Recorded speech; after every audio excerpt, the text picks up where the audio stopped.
अस्सलामु अलैकुम वरहमतुल्लाहि वबरकातुहू। मैं मोहम्मद इम्तियाज़ गुलामी।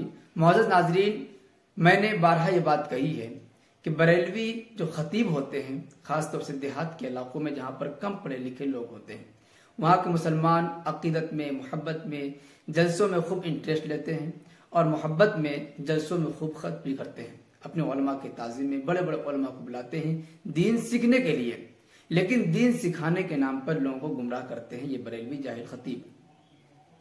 आवाम को इसी में उलझा कर रखते हैं कि देखो सिर्फ नमाज पढ़ना कामयाबी नहीं है, नमाज तो वहां भी पढ़ता है, नमाज तो शैतान भी पढ़ता था, इबादत तो शैतान भी करता था। इस तरीके से गुमराह किया जाता है और आवाम को सिर्फ नियाज फातिहा वगैरह में ही लगाया जाता है। बहुत कम ऐसे बरेलवी खतीब हैं जो स्टेज पर खड़े होकर इस्लाह की बात करते हों, आवाम को नमाज से जोड़ने की बात करते हों, वरना अक्सर खास तौर से देहात में बयान करने वाले खतीबों का हाल ये है कि आवाम को नियाज फातिहा वगैरह में लगा दिया जाता है और उलमाए हक उलमाए देवबंद से भजन करने के लिए ये एक छोड़ देते हैं गोला कि नमाज पढ़ना वहाबियों का काम है, देवबंदियों का काम है और नियाज फातिहा करना हम सुन्नियों का काम है। मुसलमानों की इस गफलत को देखकर, बरेलवी जाहिल खतीबों की हरकतों को देखकर एक बरेलवी आलिम को जलाल आ गया और उन्होंने बहुत ही शानदार और कीमती बातें कही हैं। आप हजरात भी इस बयान को गौर से सुने, उम्मीद है कि आपको फायदा मिलेगा।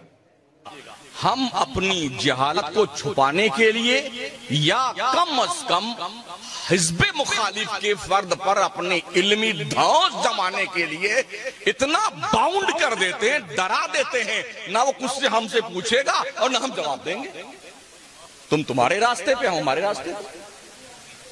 ये वो खतरनाक माहौल था जो 40 साल से मैंने देखा। रिजल्ट ही आया।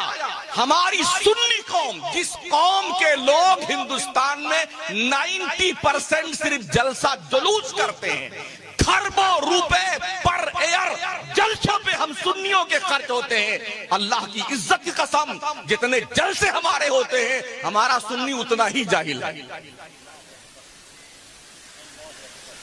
गलत तो नहीं कहता मैं?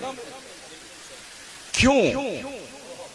ये एनर्जी जो हम सर्व कर रहे हैं, ये पैसे जो हम खर्च कर रहे हैं, इसका रिफंड क्या है हमारी कौम को? क्या मिला हमारी कौम को?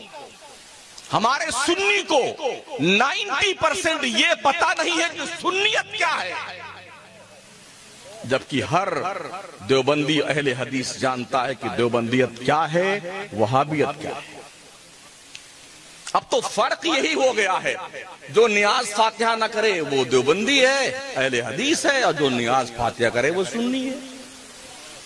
जो मजार पे ना जाए वो देवबंदी है, गैर मुकल्लिद है, और जो जाए वो सुन्नी है। जो देग चढ़ाए वो सुन्नी है, जो ना चढ़ाए वो सुन्नी नहीं है।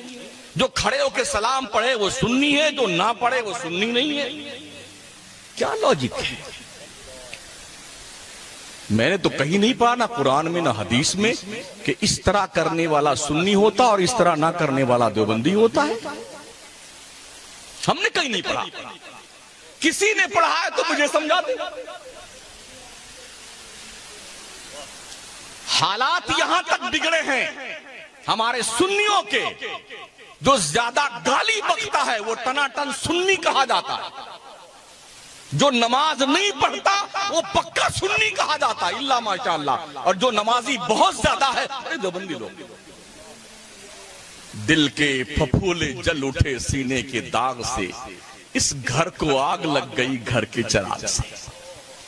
पूछिए शफीक मिल्लत से, क्या नमाज छोड़ के वलायत का ये दर्जा मिला?